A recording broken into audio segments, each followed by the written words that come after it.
فاسألوا أهل الذكر إن كنتم لا تعلمون. بسم اللہ الرحمن الرحیم. الحمد للہ وکفا وسلام علی عباده الذین اصطفى. اما بعد فاعوذ باللہ من الشیطان الرجیم. بسم اللہ الرحمن الرحیم. قل للمؤمنین یغضوا من ابصارهم ویحفظوا فروجهم صدق اللہ العظیم. وقال النبی صلی اللہ علیہ وسلم الحیاء شعبۃ من الایمان او کما قال صلی اللہ علیہ وسلم. محترم بزرگوں، دوستوں، میرے دینی اور ایمانی بھائیوں، اللہ تبارک و تعالی نے ہم مسلمانوں کو مذہب اسلام کے نتیجے میں بے شمار عظیم خوبیوں اور صفات سے نوازا ہے. بے شمار اللہ تبارک و تعالی نے صفات ایک مسلمان کو عطا فرمائی ہے. زندگی گزارنے کا وہ جامع طریقہ اور زندگی کے مراحل کو طے کرنے کا وہ عظیم اصول اور ضابطۂ حیات عطا فرمایا ہے کہ جس سے پوری نسل انسانی سوائے مسلمانوں کے محروم ہے، اور اس وقت تک محروم رہے گی جب تک کہ وہ مذہب اسلام کے شجر سایہ دار کے نیچے نہیں آ جاتے ہیں. چنانچہ بے شمار خوبیوں میں ایک عظیم خوبی وہ صفت حیا اور شرم والی خوبی ہے.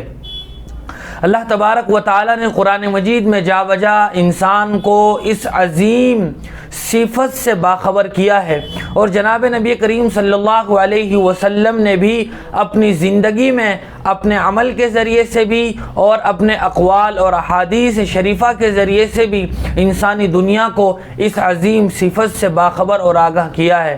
اللہ تبارک و تعالی قرآن مجید میں جناب نبی کریم صلی اللہ علیہ وسلم کی زندگی سے متعلق فرماتے ہیں لقد کان لکم فی رسول اللہ اسوۃ حسنہ، کہ تمہارے لیے جناب نبی کریم صلی اللہ علیہ وسلم کی ذات میں ایک مکمل اسوہ، آئیڈیل اور رول موجود ہے. اگر ہم اس اسوے کو سامنے رکھ کر زندگی گزاریں تو انسانی زندگی کے تمام تر مراحل بآسانی پورے ہو سکتے ہیں. اللہ تبارک و تعالیٰ نے قرآن مجید میں صفت حیا سے متعلق آگاہ کرتے ہوئے مردوں کو مخاطب فرماتے ہیں قل للمؤمنین یغضوا من ابصارهم ویحفظوا فروجهم. اے نبی صلی اللہ علیہ وسلم، آپ لوگوں سے کہہ دیجئے کہ وہ اپنی نگاہوں کو نیچے رکھیں، جس کے نتیجے میں وہ پاک دامن اور عصمت اور عفت والی زندگی گزار سکیں گے. اسی طرح خواتین کو مخاطب کرتے ہوئے اللہ تبارک و تعالی نے فرمایا وقل للمؤمنات یغضضن من ابصارهن ویحفظن فروجهن، کہ اے نبی صلی اللہ علیہ وسلم آپ خواتین سے کہہ دیجئے کہ وہ اپنی نگاہوں کو نیچے رکھیں کہ جس کے نتیجے میں ان کی زندگی پاک دامن اور عصمت اور عفت سے آراستہ زندگی گزرے گی. اللہ تبارک و تعالی نے قرآن مجید میں جا بجا خواتین کو بھی آگاہ فرمایا ہے، اور اس صفت کو اختیار کرنے کے نتیجے میں اللہ تبارک و تعالی نے مغفرت اور اجر عظیم کا وعدہ فرمایا ہے. اللہ تبارک و تعالی نے ازواج مطہرات سے فرمایا وقرن فی بیوتکن ولا تبرجن تبرج الجاہلیۃ الاولی، کہ تم اپنے گھروں میں قرار پکڑی رہو اور بلا وجہ زمانہ جاہلیت کی طرح باہر مت پھرو. اسی طرح اللہ تبارک و تعالی نے فرمایا والحافظین فروجهم والحافظات والذاکرین اللہ کثیرا والذاکرات اعد اللہ لهم مغفرۃ واجرا عظیما، کہ مرد حضرات بھی اور خواتین بھی جو بھی اپنے آپ کو گندگیوں سے اور آلائشوں سے اور بے حیائی سے محفوظ رکھیں گے ان کے لیے مغفرت اور اجر عظیم ہے. اسی طرح جناب نبی کریم صلی اللہ علیہ وسلم نے بھی اپنی بہت ساری احادیث میں صفت حیا سے متعلق تمام تر انسانوں کو باخبر کیا ہے. جناب نبی کریم صلی اللہ علیہ وسلم نے ارشاد فرمایا الحیاء شعبۃ من الایمان، کہ حیا یہ ایمان کا ایک شعبہ ہے. اسی طرح آپ نے ایک روایت میں فرمایا الحیاء لا یأتی الا بخیر، کہ حیا کے ذریعے سے تو خیر اور بھلائی وجود میں آتی ہے. اور ایک روایت میں فرمایا الحیاء خیر کلہ، کہ حیا تو پورا کا پورا خیر اور بھلائی کا ذریعہ ہے. ایک روایت میں آپ نے فرمایا الحیاء من الایمان والایمان فی الجنہ، کہ حیا ایمان کا حصہ ہے اور ایمان انسان کو جنت میں داخل کرنے کا ذریعہ ہے. اور آپ نے فرمایا والبذاء من الجفاء والجفاء فی النار کہ بے حیائی یہ زیادتی ہے اور زیادتی انسان کو جہنم میں داخل کرنے کا ذریعہ ہے۔ ایک روایت میں آتا ہے ان رسول اللہ صلی اللہ علیہ وسلم مر علی رجل من الانصار وهو يعظ اخاه في الحياء فقال رسول اللہ صلی اللہ علیہ وسلم دعه فإن الحیاء من الایمان۔ ایک انصاری صحابی کے پاس سے آپ گزرے، وہ اپنے بھائی کو یہ کہہ رہا تھا کہ زیادہ حیا ویا مت کیا کرو۔ آپ صلی اللہ علیہ وسلم نے جب یہ بات سنی تو فرمایا کہ اس کو چھوڑ دو، حیا تو ایمان کا حصہ ہے۔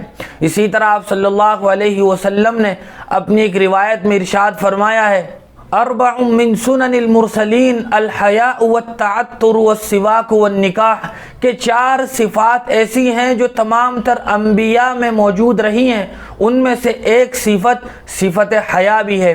اسی طرح آپ صلی اللہ علیہ وسلم نے اس شخص کے بارے میں فرمایا جو حیا جیسی عظیم صفت سے عاری اور خالی ہو، آپ نے فرمایا اذا لم تستحی فاصنع ما شئت کہ جب تمہارے اندر حیا نہ رہے تو جو چاہے کرتے پھرو۔ اسی طرح آپ صلی اللہ علیہ وسلم نے ارشاد فرمایا استحیوا من اللہ حق الحیا کہ اللہ تبارک و تعالیٰ سے ایسے حیا کرو جیسا کہ اس سے حیا کرنے کا حق ہے۔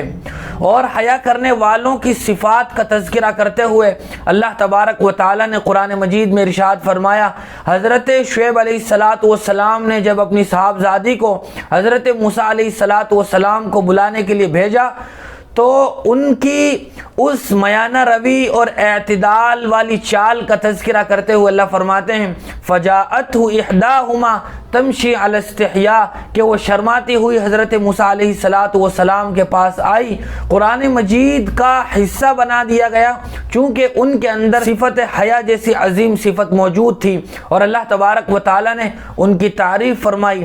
حضرت یوسف علیہ السلام کے متعلق قرآن مجید میں پوری صورت ہے کہ جس میں حضرت یوسف علیہ السلام نے اپنے آپ کو محفوظ رکھا، کسی قسم کے فتنے میں مبتلا ہونے نہیں دیا، تو اللہ تبارک و تعالیٰ نے ان کے بارے میں بھی فرمایا انہ من یتقی ویصبر فإن اللہ لا یضیع اجر المحسنین کہ جو آدمی تقوی اختیار کرتا ہے اور ثابت قدم رہتا ہے اللہ تبارک و تعالیٰ ایسے نیک کاروں کے اجر کو ضائع نہیں فرماتے ہیں۔ النظرۃ سهم من سہام ابلیس کہ نظر بد نظری یہ شیطانی تیروں میں سے ایک تیر ہے۔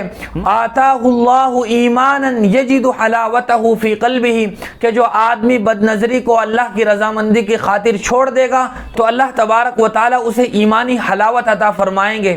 اسی طرح بد نظری کرنے والوں پر وعید فرمائی، حضور اکرم کا ارشاد ہے صلی اللہ علیہ وسلم لعن اللہ الناظر والمنظور الیہ کہ بد نظری کرنے والے پر بھی اور جو بد نظری کا موقع دے ان دونوں پر اللہ تبارک و تعالیٰ کی لعنت ہے۔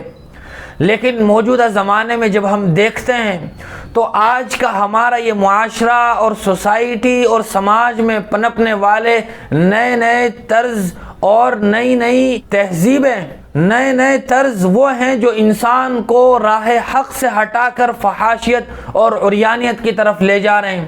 موجودہ زمانے میں زنا اور بدکاری اور ریپ کے بڑھنے والے واقعات وہ انہی وجوہات کی بنیاد پر ہے کہ اسلامی طریقوں کو فراموش کر دیا اور اپنی زندگی سے نکال دیا، جس کے نتیجے میں انسان دن بدن فحاشیت اور عریانیت کی طرف بڑھتا چلا جا رہا ہے۔